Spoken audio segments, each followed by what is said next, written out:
नमस्कार, मी प्रदीप मुर्मे। आज आपल्यासोबत सौ तेजस्विनी हलगरकर गायकवाड आहेत। सौ गायकवाड या निलंगा नगरपालिकेचे जे काही भाजपचे नगराध्यक्षपदाचे जे काही उमेदवार आहेत श्री संजय हलगरकर यांच्या कन्या आहेत आणि मागील काही दिवसापासून त्या वडिलांच्या प्रचारामध्ये अत्यंत सक्रिय आहेत। याच पार्श्वभूमीवर लेकीच्या नेमक्या काय भावना आहेत हे आपण या मुलाखतीच्या माध्यमातून त्यांच्याशी संवाद साधून जाणून घेण्याचा प्रयत्न। दीदी, good evening. Good evening sir.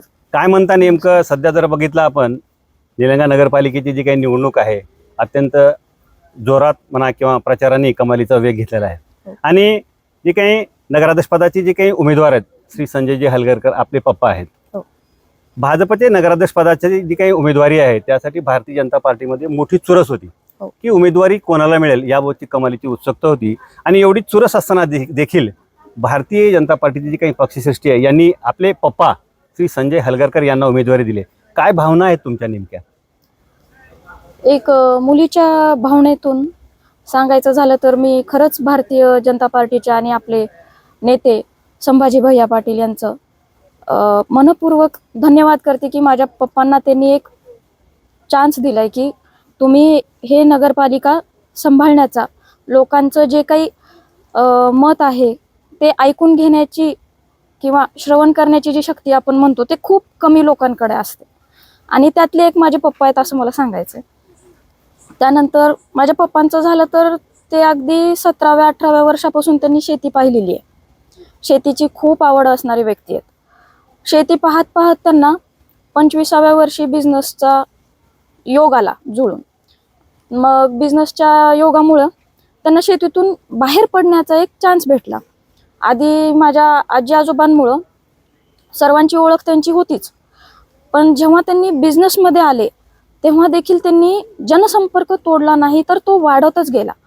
म्हणजे एक बिझनेसमॅन काय करतो, फक्त स्वतःच्या स्वार्थासाठी तो जगू शकतो, त्याला काय गरज आहे जनसंपर्क ठेवण्याची किंवा इतर लोकांच्या फायद्यासाठी काही करण्याची। पण माझ्या पप्पांनी तसं नाही केलं। बिझनेस जे उभा करत करत शेतकऱ्यांची म्हणा, लहान सहान व्यापाऱ्यांची म्हणा, ते नेहमी मदतच करत आले। त्यामुळं त्यांचा जनसंपर्क बघून, त्यांची ही मदतीची वृत्ती बघून भैया साहेबांनी त्यांना निवडलं असावं असं मला वाटतं। दीदी, आपले पप्पा नगराध्यक्षपदाची निवडणूक लढवत आहेत, एक कन्या म्हणून तुमच्या नेमक्या काय भावना आहेत? एक कन्येच्या दृष्टिकोनातून बोलायचं झालं तर आता सर्वांनाच माहिती आहे की माझ्या भावाचं ॲक्सिडेंटल डेथ झालेलं आहे, पण त्यानंतर देखील माझ्या वडिलांनी असं नाही म्हणलं की माझी मुलगी काही पाहू शकत नाही।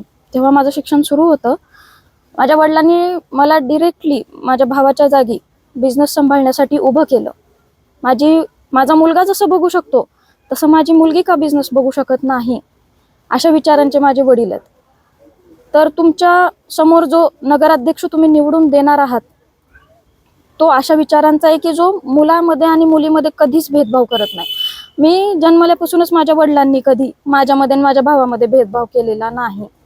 माझे दादा आत्ता असते तरी देखील मी त्यांच्यासोबत बिझनेस पाहिलाच असता। तो आधीपासून आम्हाला सांगण्यातच आलं होतं की हा बिझनेस तुम्हा दोघांचा आहे आणि तुम्हा दोघांनी मिळून हे बिझनेस सांभाळायचा आहे।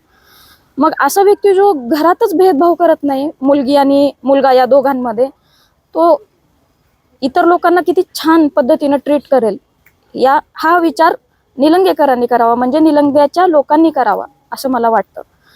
आणि गरिबांची मदत करायची वृत्ती तर त्यांची आधीपासून आहे। फक्तच गरीब असं म्हणता येणार नाही, जो कोणी गरजू व्यक्ती असतो की बाबा त्याला आता मदत म्हणजे फक्तच पैशांची नसते, कधी कधी बऱ्याच जणांना सल्ला देखील मदत असं भासू शकतं। तर माझ्या वडिलांनी बिझनेस बघत बघत जरी कुणी अगदी शोरूम बंद होण्याच्या वेळेला देखील सल्ला मागायला आला तर माझे बाबा त्याला अक्षरशः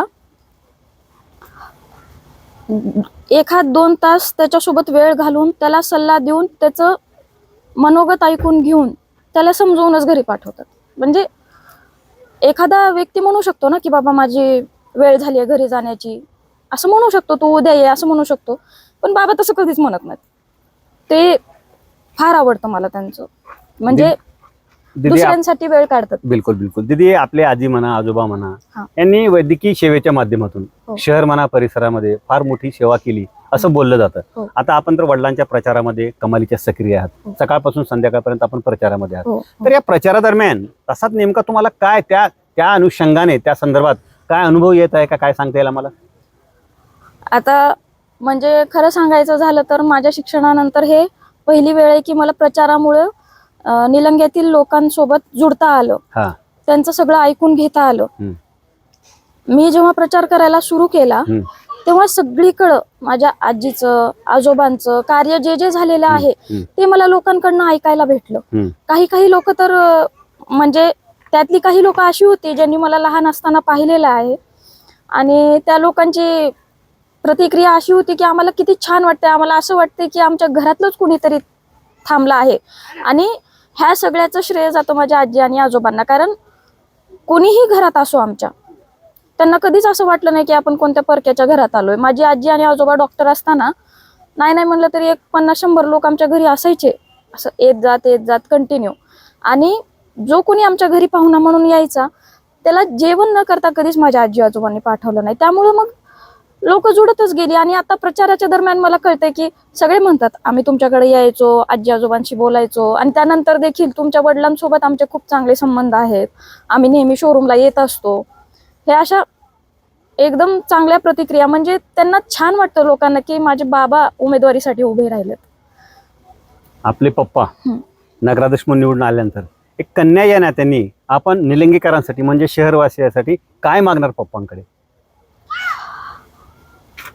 पप्पांकडे तसं तरी निलंगेकरांसाठी मला काही मागायची गरजच नाहीये, कारण शहराच्या निलंगा विकासाच्या हे- अनुषंगाने शहराच्या विकासाच्या अनुषंगाने माझ्या वडिलांचे जे काही प्लॅन्स आहेत, म्हणजे जे एक आपण म्हणतो ना, निलंगा लहान का असेना पण एक सुंदर शहर असावं, स्वच्छ शहर दिसावं, हे नेहमीच बाबांना वाटत आलंय. म्हणजे ते जेव्हा पॉलिटिक्समध्ये नव्हते तेव्हा देखील त्यांना वाटायचं की आपल्या निलंग्यात का सोयी होऊ शकत नाहीत, आपण कुठे मागं पडतोय, आपल्याला लातूर तर इथनं जवळच आहे, मग लातूरला न जाता इथलं मार्केट कसं डेव्हलप करता येईल, ह्या शहराची कशी डेव्हलपमेंट होईल, हे नेहमीच त्यांचा प्रयत्न राहिलेला आहे.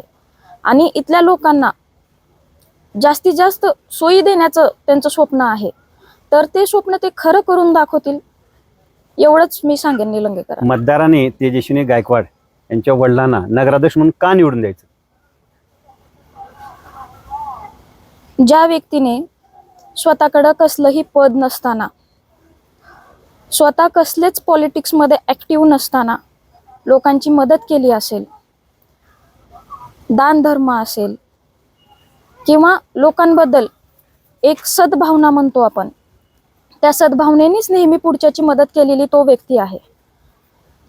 तर अशा व्यक्तिमत्वाला निलंगेकरांनी निवडून दिल्यानंतर निलंग्याचा विकास 100% होणार.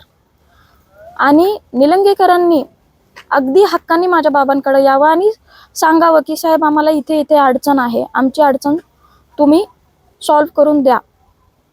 नक्की बाबा त्याच्यावर विचार करून जे जे निलंगेकरांच्या सोयीचं होईल त्या सगळ्या गोष्टी या निलंग्यामध्ये मिळवून देण्याचा ते प्रयत्न करतील.